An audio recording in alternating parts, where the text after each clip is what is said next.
Assalamualaikum warahmatullahi wabarakatuh. Teman-teman, kalian pernah nggak sih kepikiran di zaman Nabi kan jelas tuh, dulu nggak ada pinjaman online, narkoba jenis baru, atau cyberbullying. Terus gimana dong hukum Islam melihat hal itu? Dan bagaimana para ulama menyikapi suatu masalah yang super modern yang jelas tuh nggak disebutin langsung di Al-Quran dan hadis. Nah, ternyata ada loh metodologi yang bisa menjawab ini semua, dan jawabannya adalah kias.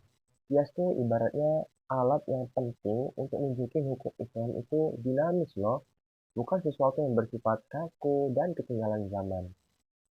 Dan teman-teman sadar nggak, kata kias atau kiasan yang biasa kita jumpai dalam bahasa Indonesia itu merupakan kata serapan dari kalimat ini.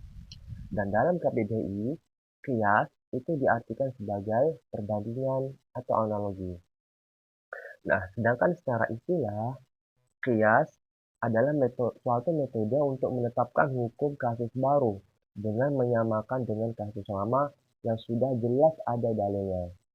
Nah, khususnya satu teman-teman, kita harus temukan alasan inti di balik sebuah aturan hukum.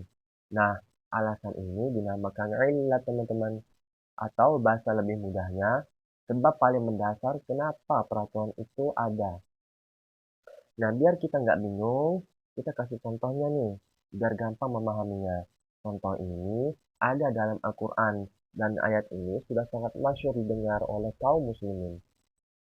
Contohnya ada pada surat Al-Isra ayat 23 yang berbunyi, sekali-kali janganlah engkau mengatakan kepada keduanya orang tua perkataan ah.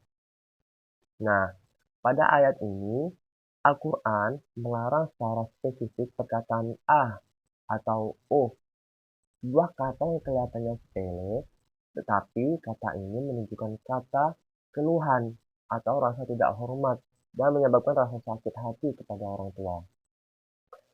Dari ayat di atas, maka kita pecah nih menjadi 3 komponen. Yang pertama adalah asl atau yang tampak pada nafs, yaitu mengatakan ah pada orang tua. Kemudian yang kedua adalah hukum atau hukumnya jelas. Ini adalah hal yang terlarang dan haram. Dan komponen yang ketiga sebagai kunci analogi kita adalah illatnya atau alasan kenapa hal ini dilarang, yaitu menyakiti hati dan tidak sopan. Nah, sekarang terapkan analogi ini ke permasalahan yang tidak disebutkan dalam nas. Al-Quran kan cuma bilang, jangan ngomong ah.